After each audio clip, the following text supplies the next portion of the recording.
Hey, what's up guys? This is Rick with the Digital Divide. Today we're going to be taking a look at the PlayStation 2. This is the sequel to Sony's first entry into the video game space, which was one of their most successful consoles of all time. Now, for purely nostalgic purposes, my favorite console ever made is the Sega Saturn. I played the hell out of this, but a very close second for me, as far as consoles are concerned, was the PlayStation 2.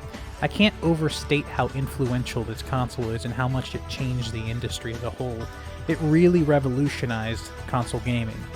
Released on March the 4th in 2000 in Japan and October 26, 2000 in the United States, this became the best-selling console of all time with 155 million units sold worldwide. It's also had over 3,800 games released for it since its launch. It was first unveiled at the Tokyo Game Show on September 20th, 1999. すごく簡単にプレイステーション2ということで正式名称プレイステーション2させていただきたいと思います。 The Dreamcast had only launched a few weeks prior to the PlayStation announcement, and that really snuffed out a lot of the hype over the Dreamcast because the PlayStation 2 was looming around the corner. Spec-wise, they were pretty similar. The PlayStation 2 was about 100 MHz faster on the CPU side, about 50 MHz faster on the GPU side. The PlayStation 2 had double the main system memory, but the Dreamcast had double the video RAM, which made it a close call, graphics-wise. Now, one of the games that Sony used to showcase its graphical capabilities when it first launched was Ridge Racer.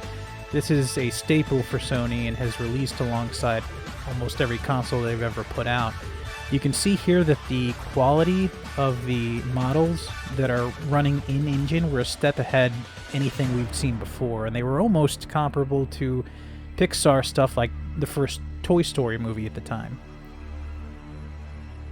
The PlayStation 2 launched with an impressive 27 games, and that still impresses today compared to the anemic launch of a lot of modern consoles.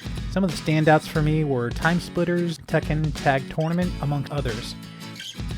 The system was all about innovation. This is why, in my opinion, in addition to the awesome library of games, they excelled, because they took a lot of chances. I think the biggest one is that they launched with a DVD player, and this was integrated into the console. And that may not sound like a big deal now, but at the time, this was the first time a console integrated a cutting-edge, brand-new, unproven media format. So if you look at the cost of buying a console and DVD player separately, you might as well have bought a PlayStation 2 because you get both, and it was the best bang for your buck. Now, the second innovation was hard drive support.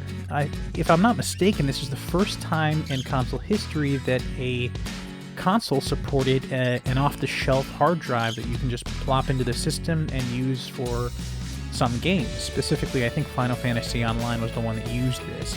It has since become a standard in all modern consoles.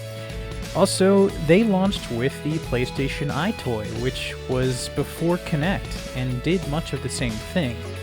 This, again, was before the Kinect launched. It was before, Nintendo Wii put out their motion controls. Sony was already doing this stuff on the PlayStation 2. And although it didn't really pan out for them, it still showed that they weren't afraid to innovate, and I think they're still doing that today with stuff like VR. Another innovation here is the Ethernet adapter. Now, they weren't the first to do this. Sega did it first with the Dreamcast, but the PlayStation 2 kind of standardized it because every single console that came out after the PlayStation 2 had it built in. But I think maybe the biggest innovation is backwards compatibility. The PlayStation 2 was fully backwards compatible with the PlayStation 1, and that was the first time that that's ever really happened in a mainstream home console. The 32X had pass-through capability, but it was really just running Genesis cartridges on the Genesis and not through the 32X. The way that they did it was unique too. The PlayStation 2 actually had the entire PS1 CPU and RAM module embedded into the PlayStation 2 motherboard. So it was unique for the time, and it's a trend that's continued since. But the big star of the show when it comes to consoles is the games, and man, did the PlayStation 2 have those games. It's actually mind-blowing how many franchises got their start on the PlayStation 2. Games like Shadow of the Colossus, Ratchet and Clank, Kingdom Hearts, Jak and Daxter, Sly Cooper, God of War, SSX, Red Faction, Guitar Hero, Devil May Cry, they all got their start on the PlayStation 2, and even games that existed before the PlayStation 2 like Prince of Persia or Rockstar's Grand Theft Auto 3 exploded in popularity because with the additional horsepower that the PlayStation 2 could provide, they were able to enter the 3D space for the first time and completely overhaul the experience and revolutionize the genre as a whole. Now guys, everyone already knows the popular PlayStation 2 games, so I'm going to get into my top 3 lesser-known, underrated PlayStation 2 gems that you may not have played or heard of, but if you get the chance, you definitely should because they're great games. The first on the list is probably my favorite, Draken, the Ancient's Gate. Now, this is a huge open-world RPG, kind of a mix between Skyrim and like Panzer's Dragoon on the Saturn.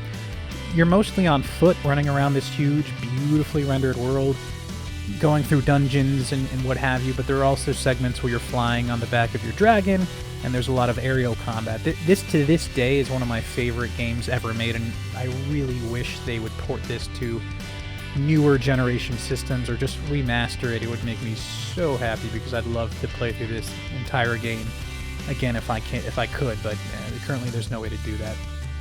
Now, number 2 on my list of lesser-known games is a game called PsyOps: The Mindgate Conspiracy. This game was the first game besides Half-Life 2 that really brought to the table physics. So you could interact with objects, and they all had real physics. I think this is one of the first games that used the Havok physics engine on the PlayStation 2.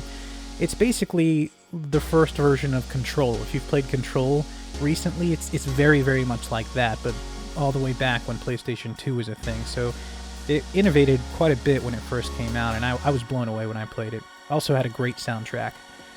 Now, number 3 on my list is a game called Cold Winter. This is a really cool first-person shooter. It's kind of like GoldenEye. It's a stealth-based espionage first-person shooter, except it's very visceral and gory.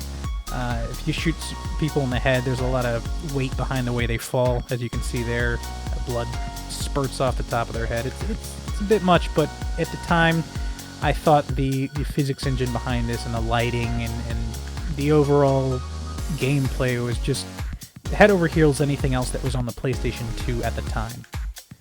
So guys, that's gonna do it for me today. Thanks for watching. I hope you learned a little bit about the PlayStation 2, and as always, I appreciate it. Thanks.